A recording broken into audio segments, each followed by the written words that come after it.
My golden brother hired a private investigator to expose me as a failure, but instead, he uncovered my multi-million-dollar success. I was raised in a quaint little village with my two siblings. The middle sibling is me. The fact that everyone there knows one another can be both a strength and a weakness. My father is the kind of man who puts in a lot of work but keeps his emotions to himself. He is now thinking about retiring.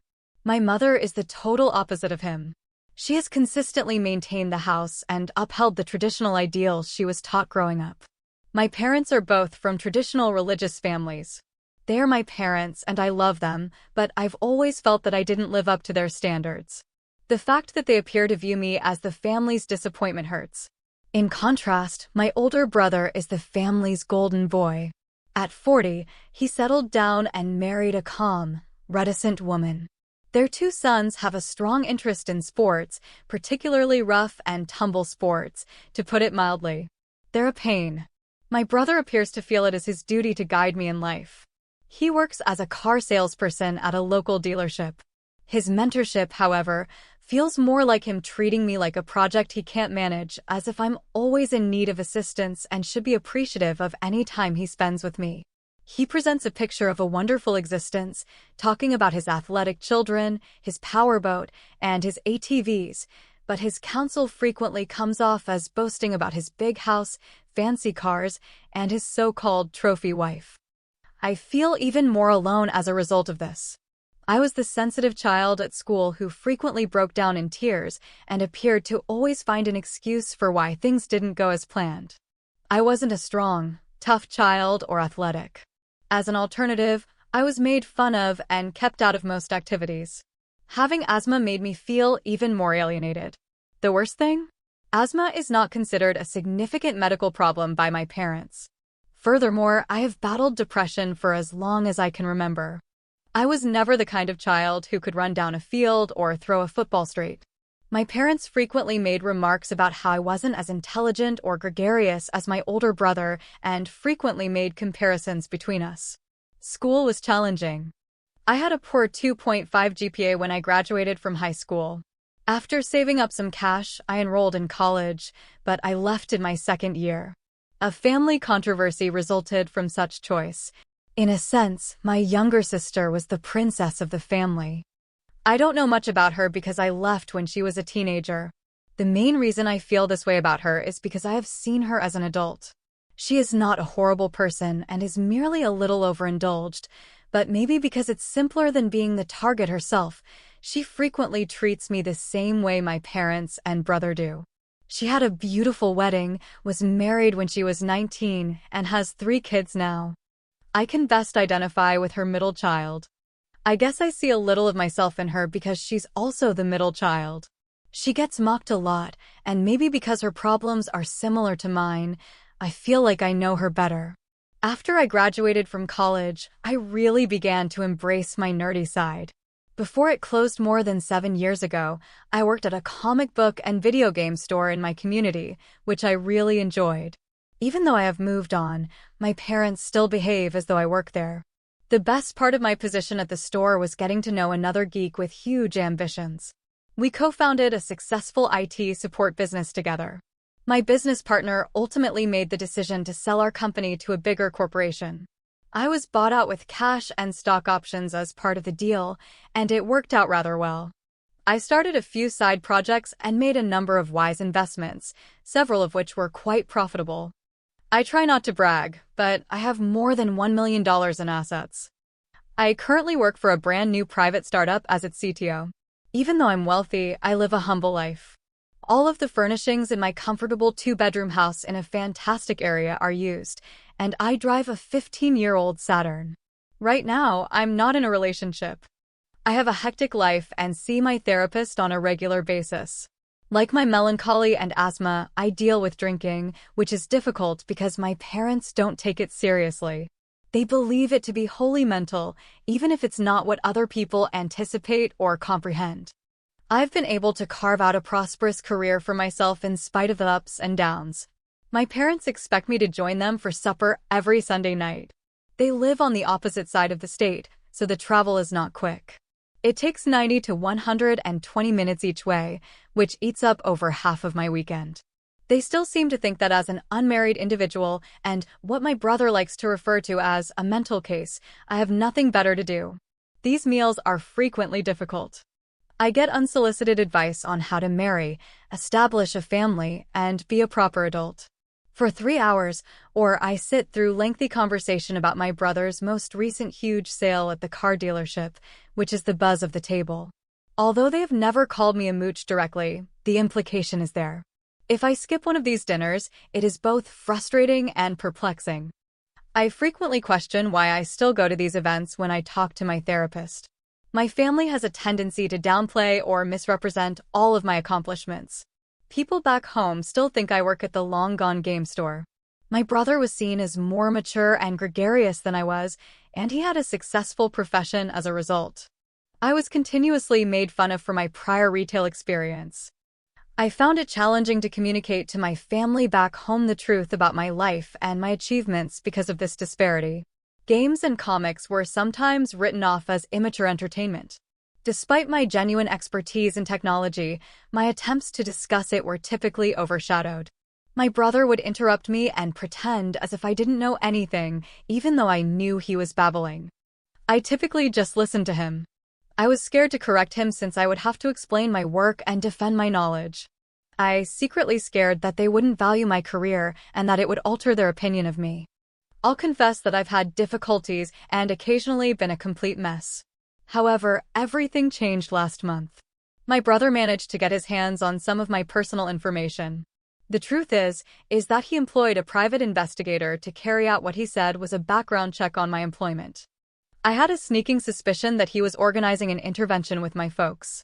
They were totally unprepared for what they discovered. They learned my actual value as a person, that I didn't live in a rundown flat, and other private information. Since I work in security, this was very ironic. After making the connections, I was even able to track out the source of the hack by receiving notifications about unauthorized efforts to get my credit report. Everything became clear after this revelation, and I now have to deal with my family's abrupt and unanticipated change in how they view me. It's a lot to take in, particularly in light of our relationship's history of miscommunication and undervaluation. I chose to have the same private detective firm look into my brother's money since I was so upset over the breach of my privacy. My brother was actually living well beyond his means. A file with Child Protective Services, several previous arrests for DWI and public intoxication, and domestic disturbance calls were also discovered throughout the investigation. He was having trouble making his scheduled back payments to the IRS and managing 3 mortgage loans on his house, despite the fact that there were currently no ongoing charges. His credit was a total mess. In contrast, my parents had little more than what I already knew and lived modest lifestyles when it came to money. They were realistic and pragmatic. I was so concentrated on getting ready to confront my family at the next meal, hoping it would cause a rift, that I didn't even care to see how my sister was doing, but the dinner's atmosphere was completely different from what I had imagined. My parents started to treat me with a strange sort of veneration, as if I were the golden child. This adjustment obviously distressed my brother. He lost his anger midway through dinner. In an attempt to restore his reputation, he began boasting about recent sales commissions and a purported promotion.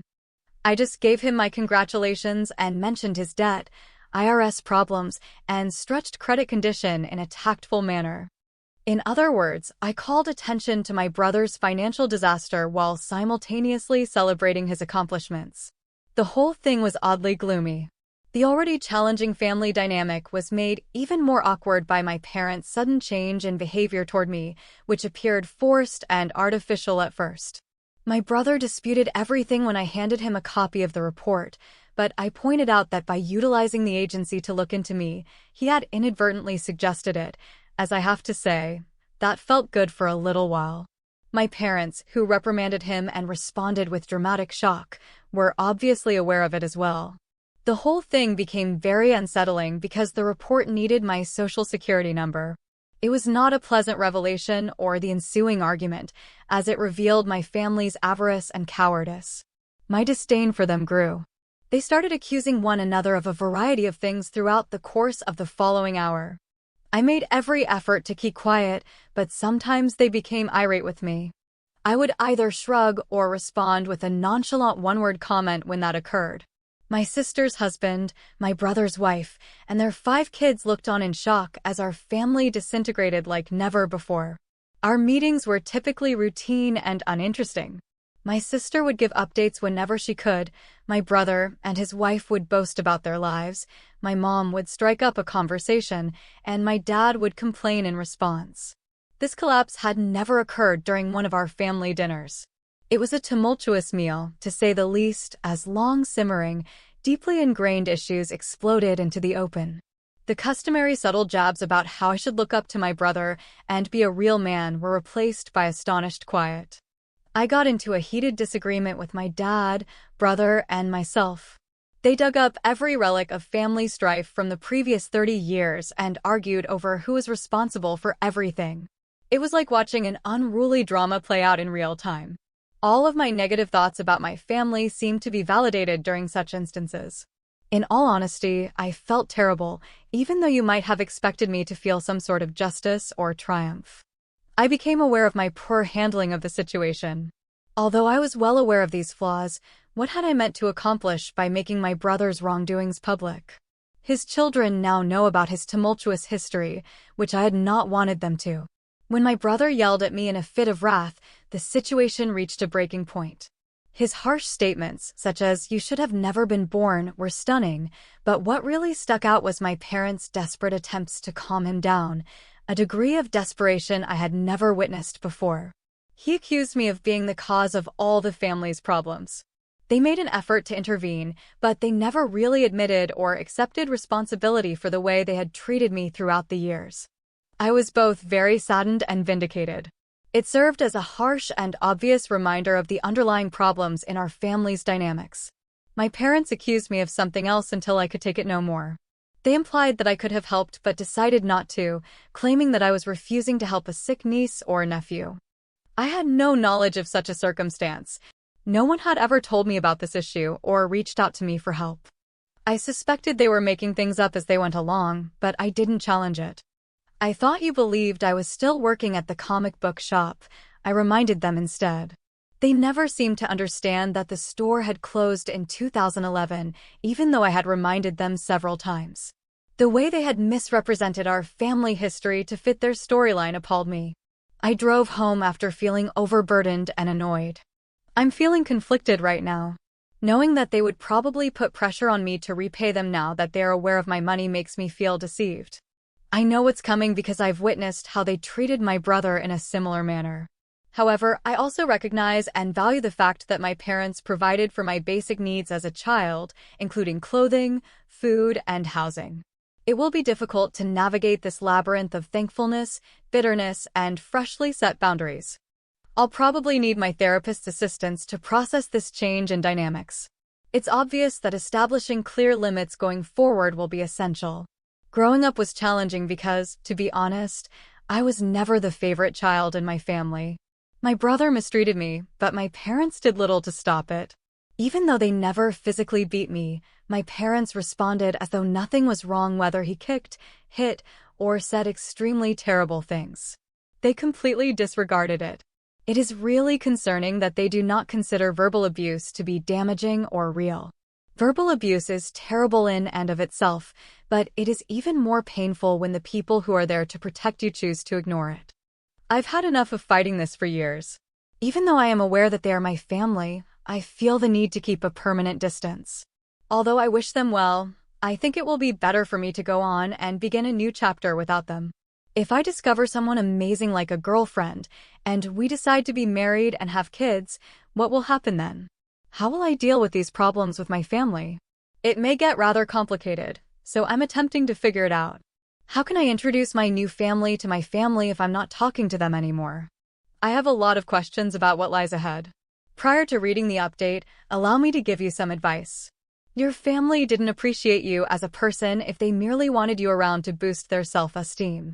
They want you around to take advantage of your wealth now that they are aware of your financial achievement. You are not defined by your family. According to everything you've said, they, not you, are the issue. You come across as a good-hearted, diligent individual who endured harsh treatment in your family circumstances. Put your phone away and carry on with your life. You've done a great job creating your own life. Reduce the amount of time you spend with your family as much as you like. They only want your money, and you know it. As a result, you can communicate with them however you see fit. Stay in touch with your therapist to help you move into a life where they don't hold you back. Steer clear of pointless conversations if at all possible. Think about relocating to a new place, packing up your things, and starting over. You are not alone if you have to make tough choices because many people struggle with their families. When it comes to dating, explaining these dynamics to a potential spouse might be challenging, particularly if they have tight family ties, but you will start your own family when the time is right. Actions to take going ahead if you haven't done. Put a security freeze on your credit accounts. If your brother used dealership resources to collect information about you, let the appropriate parties know. The dealership is unlikely to be amenable to being implicated if his activities involved fraud. Speak with an attorney. Despite your youth, mishaps do occur. Your parents would currently inherit your assets as your default next of kin. Put it in writing as soon as you can if you would rather have someone else be the beneficiary. Locate a trustworthy counselor. You may feel sad about being apart from your family in the upcoming months. Speaking with an expert will assist you in processing this update. Following the family dinner argument, it was like leaving a battle zone when I got home. I flew across the quiet nighttime road with nothing but my thoughts. I knew that something needed to change as soon as I pulled into my driveway. If I didn't want to go insane, I had to quit throwing family dinners. I concentrated on my work and mental well-being during the course of the following 2 weeks. Not only were the gadgets and comic books strewn over my home visually appealing, but they served as a sanctuary for me in order to figure out how to separate from my family without totally alienating them. I stepped up my therapy appointments during this period. My therapist, Dr. Bennett, was really helpful. He used methods that felt more like building a fort than a wall to help me set boundaries. My mind started to go toward the future more, especially relationships. As the weeks went by and the temperature rose, I began to think that meeting someone amazing was not just possible, but likely after spending time by myself and without a partner. Then, like something from a comic book, Ava showed up. Ava and I met at a technology conference. Her cybersecurity talk captivated me, not just because of the topic, but also because of her charisma. She was smart and grounded, understood me, and had a love-centered view of families that was restrained by firm boundaries. As Eva's situation worsened, the unsaid problem was how to introduce her to my family circus. We discussed how to deal with it over numerous pizza-eating evenings. We made the decision to have short, visible, and casual family get-togethers. Everything changed when Eva even offered to help me. Our initial interactions were straightforward coffee dates. I reintroduced myself to family gatherings while Ava was around. Naturally, the first few times were really uncomfortable. My parents were too polite and wary, as though I may vanish at any moment. In contrast, my brother looked to be attempting to express a lot, but was having trouble finding the perfect words. But my sister and her kids were a pleasant diversion. My sister's middle child, who looked a lot like me, was instantly won over by Ava. We became accustomed to these coffee dates, which were like short forays into family territory, a brief coming and going. I was able to reconnect without becoming entangled in the chaos thanks to this strategy. Unexpectedly, it started to function. My family adjusted to the arrangement over time. Maybe they understood that this was the only way they could continue to have me in their life. They began to be mindful of my limits. As things got better, I started to consider the long-term more. What might the future hold for us together with Ava? I envisioned building a solid family foundation based on respect and caring for one another rather than obligation and guilt. I knew there would be difficulties, of course. Ava and I talked about the prospect of living together one summer evening when we were walking by the lake. I was struck by how far I had come from feeling abandoned by my family to being able to stand on my own with a better sense of who I was. It seemed like day and night. I have a cautious sense of optimism for the future. I feel prepared even though I know the road ahead may be rough with possible potholes the size of craters. Setting limits with my family after Eva was more than simply a matter of protecting myself. It was about making room for new connections and a fulfilling future for myself. The infamous Sunday meals are still planned, but they now take place according to my preferences. I go occasionally and don't go other times. I bring Ava along to family dinners, and we discuss any issues that arise. Even though there has been a lot of improvement, there are still issues. The secret is finding that balance, keeping things harmonious without becoming overpowered. Hi everyone, I'm still learning how to share stuff online, so please be patient with me. I want to tell you everything that's going on in my life at the moment. Let's start by introducing the main characters. I am the storyteller. Peach is our daughter. Mario is our son, and Daisy is my soon-to-be ex-wife. We are currently going through a challenging separation that is quickly turning into a very acrimonious divorce. The main reason Daisy and I are divorcing is that she accepted her bisexuality earlier this year. She expressed her desire for our marriage to be open to me directly. I was not at all comfortable with that notion. When I learned that Daisy had slept with my coworker, who is also one of my closest friends, the situation got even worse. That must have been terrible and awkward. It seemed like a betrayal from both my household and my place of employment as a police officer. We were unable to stay together after that. I took a break to think things out. Daisy did everything she could to keep us together at first, but when it became apparent that I was adamant about not opening our marriage, despite her reasons and entreaties, things took a nasty turn. Daisy's perspective had changed. She became bitter, and the last thing I wanted was for her to start playing pawns with our kids. Daisy started telling Peach that she had to leave our home because I no longer love them. I detested them, she said, and I was destroying our family. It was heartbreaking to hear that, especially in light of Peach's obvious confusion and grief.